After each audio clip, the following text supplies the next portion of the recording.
ಕೋಗಿಲು ಲೇಔಟ್ನಲ್ಲಿ ಅಕ್ರಮ ಮನೆಗಳನ್ನ ನೆಲಸಮ ಮಾಡಿದಂತಹ ವಿಚಾರ ಇದೆಯಲ್ಲ, ಇದಕ್ಕೆ ಸಂಬಂಧಪಟ್ಟಂತೆ ಅರ್ಹತೆಯೇ ಇಲ್ಲದವರಿಗೆ ಮನೆಗಳನ್ನ ಹಂಚಿಕೆ ಮಾಡುವುದಕ್ಕೆ ಸರ್ಕಾರ ಮುಂದಾಯಿತಾ ಅನ್ನೋ ಪ್ರಶ್ನೆ ಎದುರಾಗಿದೆ. ಕೋಗಿಲು ನಿವಾಸಿಗಳಿಗೆ ಮನೆ ನೀಡಲು ಕಾನೂನಿನ ಮಾನ್ಯತೆಯೇ ಇಲ್ವಾ? ಹಾಗಿದ್ರೆ ಅದೆಲ್ಲವನ್ನ ಗಾಳಿಗೆ ತೂರಲಾಗ್ತಿದ್ಯಾ ಅನ್ನೋ ಪ್ರಶ್ನೆ. ರಾಜೀವ್ ಗಾಂಧಿ ವಸತಿ ಯೋಜನೆಗೆ ನಿಯಮಗಳಿವೆ, ಅದನ್ನ ಪಾಲಿಸಬೇಕು. ಆಶ್ರಯ ಯೋಜನೆ ಅರ್ಹತೆಗೆ ಹಲವು ನಿಯಮಗಳಿವೆ.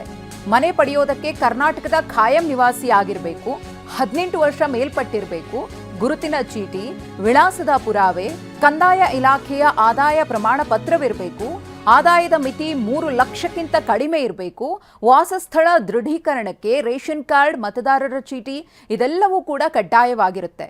ಆದರೆ ಇದೆಲ್ಲವನ್ನ ಹೊರತುಪಡಿಸಿ ದಾಖಲೆಗಳಿರಬಹುದು, ನಿಯಮಗಳಿರಬಹುದು, ಇದನ್ನ ಲೆಕ್ಕಕ್ಕೆ ಇಟ್ಟುಕೊಳ್ಳದೆ ಕೋಗಿಲು ನಿವಾಸಿಗಳಿಗೆ ಮನೆಗಳನ್ನು ವಿತರಣೆ ಮಾಡುವುದಕ್ಕೆ ರಾಜ್ಯ ಸರ್ಕಾರ ಮುಂದಾಗಿದೆಯಾ ಅನ್ನೋ ಅನುಮಾನ.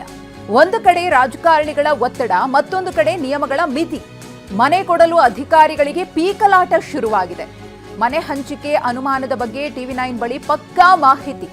ಪರ್ಯಾಯ ಮನೆ ಸುಲಭದ ಮಾತಲ್ಲ ಅಂತ ಅಧಿಕಾರಿಗಳು ಹೇಳ್ತಿದ್ದಾರೆ.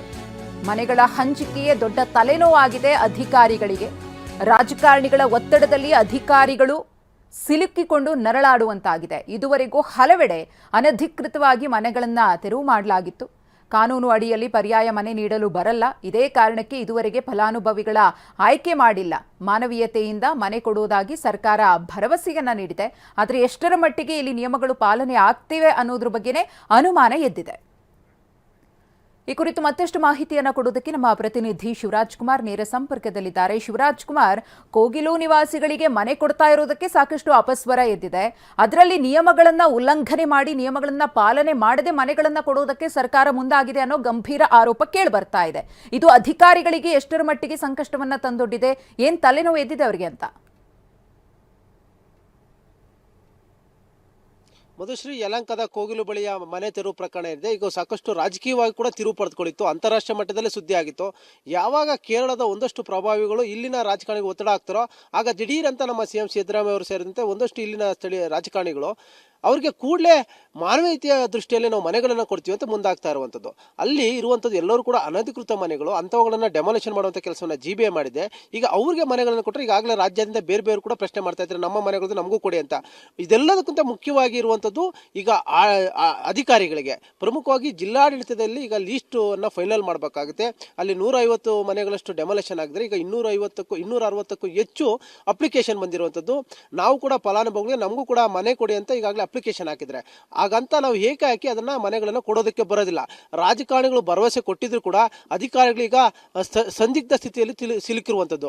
ಪ್ರಮುಖವಾಗಿ ನಮಗೆ TV9ಗೆ ಸಿಕ್ಕಿರುವಂಥ ಎಕ್ಸ್ಕ್ಲೂಸಿವ್ ಮಾಹಿತಿ ಪ್ರಕಾರ, ನಿನ್ನೆ ಅಧಿಕಾರಿಗಳು ಮಾಹಿತಿಯನ್ನು ಹಂಚಿಕೊಂಡಂಥ ಪ್ರಕಾರ, ನಾವು ಏಕಾಏಕಿ ಅವರಿಗೆ ಮನೆಗಳನ್ನು ಕೊಡೋದಕ್ಕೆ ಬರೋದಿಲ್ಲ. ಯಾಕಂದರೆ ಒಂದಷ್ಟು ಕಾನೂನು ನಿಯಮಗಳಿವೆ, ಅವುಗಳನ್ನು ಪಾಲಿಸಲೇಬೇಕಾಗುತ್ತೆ. ಪ್ರಮುಖವಾಗಿ 2 ಮಾನದಂಡಗಳನ್ನು ನಾವು ಅವರಿಗೆ ನೋಟಿಸ್ಗಳನ್ನು ಮಾಡಬೇಕಾಗುತ್ತೆ. ಅದರಲ್ಲಿ ಪ್ರಮುಖವಾಗಿರುವಂಥದ್ದು, ರಾಜೀವ್ ಗಾಂಧಿ ವಸತಿ ಯೋಜನೆಯಡಿ ನೀವು ಮನೆ ಪಡಿಬೇಕಂದ್ರೆ ಆಶ್ರಯ ಯೋಜನೆಯಡಿ ಏನೆಲ್ಲ ದಾಖಲೆಗಳು, ಪುರಾವೆಗಳು ಬೇಕು ಅವೆಲ್ಲವುಗಳನ್ನು ಕೂಡ ಪಾಲಿಸಲೇಬೇಕಾಗುತ್ತೆ. ಒಂದು ಕಡ್ಡಾಯವಾಗಿ ಕರ್ನಾಟಕದ ಪೌರರಾಗಿರಬೇಕು, 18 ವರ್ಷ ಮೇಲ್ಪಟ್ಟಿರಬೇಕು, ಆಧಾರ್ ಕಾರ್ಡ್ ಇರಬೇಕು, ಮತ್ತು ಅಲ್ಲಿ ಸುಮಾರು 3 ಲಕ್ಷಕ್ಕೂ ಹೆಚ್ಚು ಆದಾಯ ಇರಬಾರ್ದು, ಅಲ್ಲಿನ ವಸತಿ ದೃಢೀಕರಣ ಪತ್ರ ಇರಬೇಕು, BPL ಕಾರ್ಡ್ ಇರಬೇಕು, ಒಂದು ವೇಳೆ ಅವರು ಕಾರ್ಮಿಕರಾಗಿದ್ದರೆ ಅವ್ರು ಕಡ್ಡಾಯವಾಗಿ ಅದರ ಒಂದು ಸರ್ಟಿಫಿಕೇಟ್ ಕೂಡ ಬೇಕಾಗುತ್ತೆ. ಇವೆಲ್ಲ ಮಾನದಂಡಗಳಿರಬೇಕು. ಅದಾದ ಬಳಿಕವಷ್ಟೇ ನಾವು ಫೈನಲ್ ಮಾಡೋಕ್ಕಾಗುತ್ತೆ. ಮತ್ತು ಪೊಲೀಸರು ಕೂಡ ವೆರಿಫಿಕೇಶನ್ ಮಾಡಬೇಕು. ಇವೆಲ್ಲ ಆಗೋದಕ್ಕೆ ಒಂದಷ್ಟು ಕಾಲಾವಕಾಶ ಬೇಕು. ಈಗ ನಾವು ಏಕಾಏಕಿ ಮನೆ ಕೊಡೋದಕ್ಕೆ ಬರೋದಿಲ್ಲ ಅನ್ನೋ ಮಾತುಗಳನ್ನು ಅಧಿಕಾರಿಗಳು ಹೇಳ್ತಾ ಇರುವಂಥದ್ದು. ಮಧುಶ್ರೀ, ಧನ್ಯವಾದ ತಮ್ಮೆಲ್ಲ ಮಾಹಿತಿಗಾಗಿ.